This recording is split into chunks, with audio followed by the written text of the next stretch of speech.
Scrapping Pink Lady Lisa back for another video.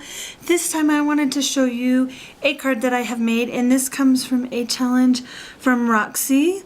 We all know Roxy from YouTube and Your Paper Pantry, and her challenge was to do an inspiration card or project, I guess. So this is the card I did right here, as you can see.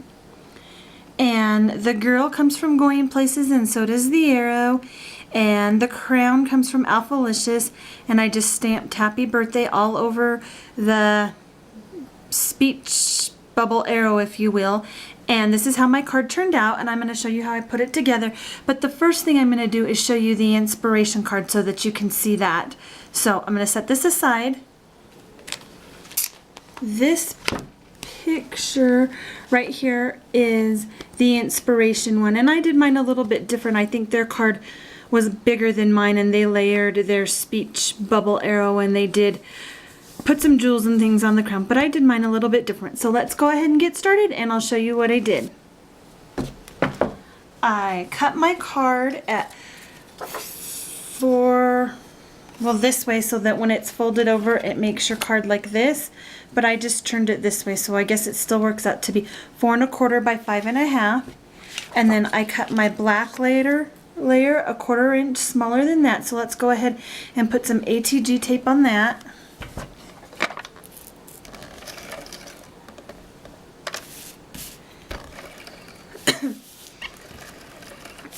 And I just cut each layer, the black layer and the pink layer, just 1/4 inch smaller, like I said, than the card. So here is the black layer. And then everything I had came from my stash. I've been trying to be really good. This is the next paper I used, and I've had this paper probably for several years.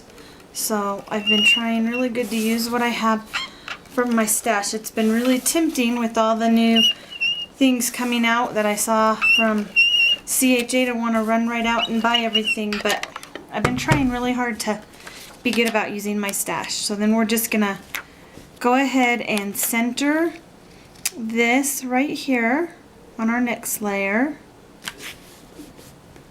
and you can see that. Then the next thing we're gonna do is decide our placement, so I'll just go ahead and take this and put it where I think I want it. And then on my girl, I just added some white stitching across the bottom of her dress, like that. And let me go ahead and cut out some pop dots so that we can get her up on a few pop dots here. If I can pull the backing off of that, there we go. I have to say, I had a lot of fun doing this, and I have to thank my friend Tina for the Canadian Scrapbooker magazine, because that's where the inspiration card came from. And give me just a second and I will see if there is a name, so I can give credit to the person who did the original card. Let me look. Okay, it says this card was done by Carrie Zarif, I guess, and she's in Saskatchewan, so I need to give the original credit to her. There's that card. Now what I'm gonna do, let's see if we can get that to stand up there. I'm gonna take just a tiny bit of ATG and put it across the bottom of the crown so that I can put it on my little girl before I pop dot her down. Go ahead and put her crown like that, and I guess we need to put ATG on the back of this so we can see where we're going to place it. Forgive me if I keep reaching across in front of the camera. I'm still trying to figure out the best way to video and placement of things, so I'm sorry if I keep reaching across the front of the camera. Let me make sure I'm in view here.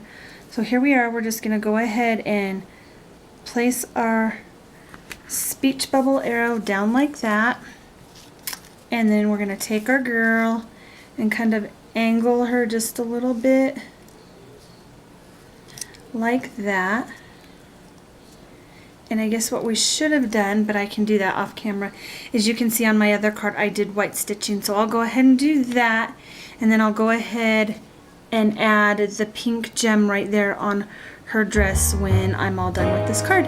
Anyhow, thank you ladies for watching, and thank you Roxy for the challenge. I can't wait to try another one and post it. This was a lot of fun. Talk to you gals later. Bye!